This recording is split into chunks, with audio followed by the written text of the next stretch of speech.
pagkain, ito po yung simpleng niluto ko para sa dinner namin ng aking mga amo. Paano nga ba ako maghanda ng mga pagkain ng aking mga amo dito sa Hong Kong? Gusto mo ba ng mga video na kagaya niyan? So let's go! Look and listen and watch and learn! Grabe! Let's go, girls. Every day I'm shuffling.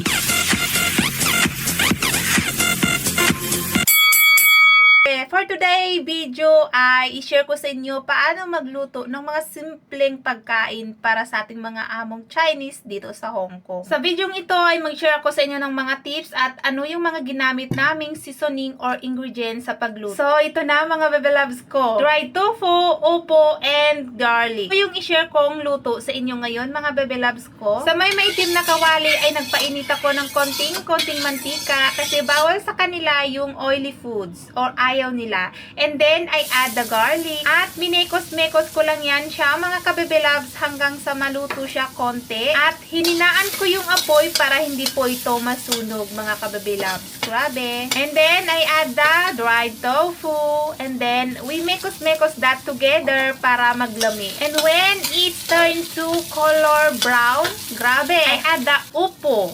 Ang upo namin dito ay mga cute na upo, hindi kagaya natin dyan, grabe. Ang lalaki ng mga upo natin. Dito, malilit yung mga upo na binibili ng aking mga amo. And then, I add some water or boiled water.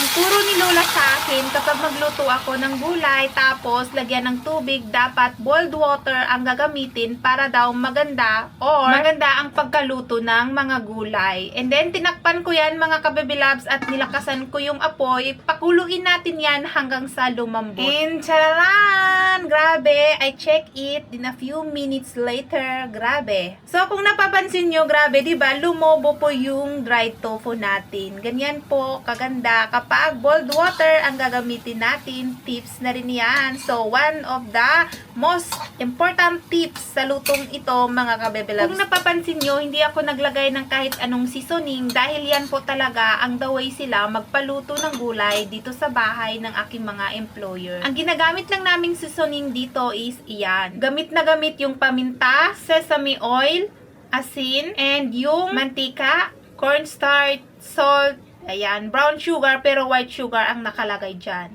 So dito mga kabebe loves, grabe, garlic lang talaga ang ginagamit kapag mga gulay ang niluluto. Pero even na mga karni, mga kabebe loves, no, hindi talaga gumagamit ng onion or bombay ang aking mga amo dito sa kanilang bahay. Hindi ako sure sa mga ibang employer, pero mostly dito sa Hong Kong, hindi mahilig magamit ng mga bombay ang mga Chinese. Is na rin yan sa mga kwento ng mga kaibigan ko dito sa Hong Kong. So, i-share ko sa inyo, mga kabebe loves, ano ba yung mga seasoning na ginagamit talaga namin dito sa bahay ng aking mga amo and sa review or mga sinasabi rin ng ibang mga kasambahay. Dito is pure ito lang. Soy sauce, light soy sauce, dark soy sauce. Yung mga binanggit ko mga kabebe loves, grabe. Yan po lang talaga ang mga ginagamit.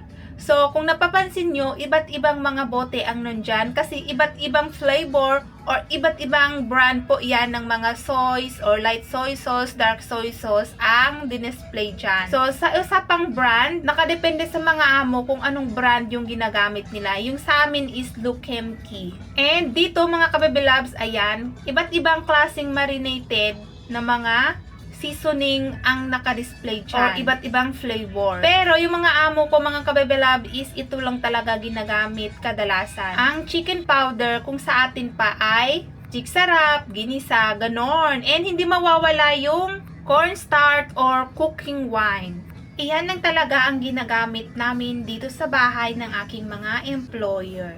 Cooking wine, cornstarch, chicken powder, and soy sauce, light soy sauce, dark soy sauce, onion, and of course, ang sesame oil, mantika, asin. Pero kapag gulay ang pinapaluto is ayaw gumamit ng asin. Walang asin-asin dito. Tabang panlasa nila mga bebe loves ko. And dito sa bahay ng mga amo ko, mga kabebe loves, grabe, tuwing gabi lang ako nagluluto. Or panggabi lang talaga yung luto ko. Or pang dinner. Dito, kapag sa umaga, walang breakfast. Walang breakfast. Tanghali naman or lunch is depende sa amin, ano yung kakainin namin, pero hindi kami magluluto. Like, mga kanin, ulam, hindi po. Kadalasan, mga instant noodles, dumplings, basta mga noodles, ganon. Dahil kapag tanghali dito or kapag umaga or breakfast, mga kabebe loves, is kanya-kanya kami, walang pakialaman. Yung amo ko, tinapay-tinapay lang, ako is kape-kape lang, tanghali ko is noodles. Yung mga amo ko naman ay sa labas yan sila kakain, grabe, ganun yung everyday routine namin. So ito na nga yung niluto ko kanina mga kabebe loves, no? 3 ingredients lang yan, right? Tofu, garlic, and then yung upo. Wala na akong ibang nilagay, mga kabebe loves, kung hindi yan lang talaga. Bawal gumamit ng asin, or mga chicken powder, or anything, basta gulay ang lulutuin. Pero kapag may mga karne-karne na, kailangan talaga yung panlasa or seasoning.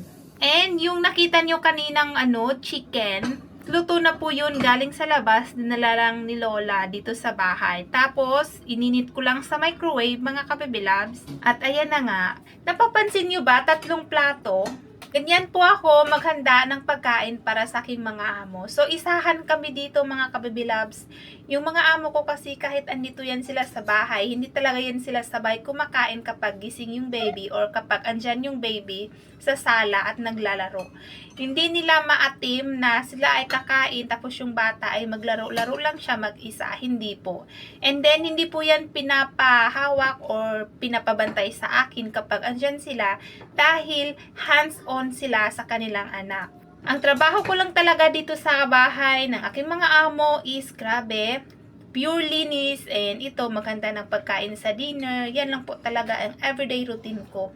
Tapos kung kailangan or emergency, nababantayan ko yung baby ay binabantayan ko, pero in a few minutes lang, may tigbantay talaga ng baby. Ganyan kaganda ang trabaho dito sa Hong Kong, pero wag ka, nakakatakot din kung talagang iisipin mo.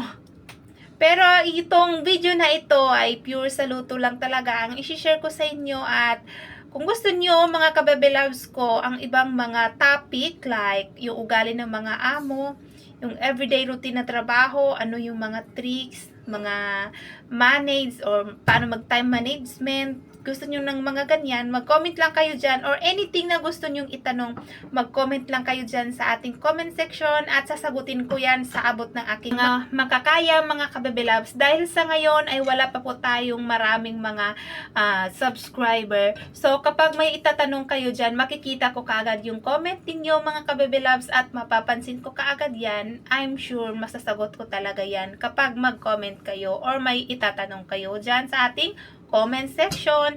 And kung nagustuhan mo yung video na ganito, don't forget na rin na mag-subscribe ka sa aking YouTube channel, mga kabebe loves ko, and advance thank you. For today's video is stir fry, gulay lang talaga ang ma-share ko sa inyo mga kabebe loves, at iyon na nga kanina ang tips na gusto kong i-share sa inyo, no? Kapag mag-add tayo ng tubig, dapat boiled water ang ating gagamitin. And next is, kung gusto nyo paano magluto ng ibang gulay dito, like steam or pakuluan sa tubig, comment lang kayo dyan. So, ngayon naman, about sa kanin, gaano ba kalaki ang kinakain ng aking mga amo? So, ito na nga mga kabebe loves. Sa aking amo is talagang 1 kutsara yan mga kabebe loves.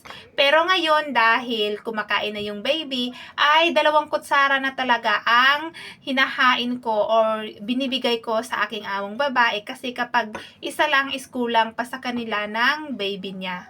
So, ganun lang talaga siya mga kabebe loves. So, kay among lalaki na yan at hatiin namin. So, ganun kaliit ang kinakain nilang kanin o rice dito sa Hong Kong. Hindi ko alam sa ibang employer, pero dito mga kabebe loves kadalasan is healthy food or like naka-on diet sila palagi.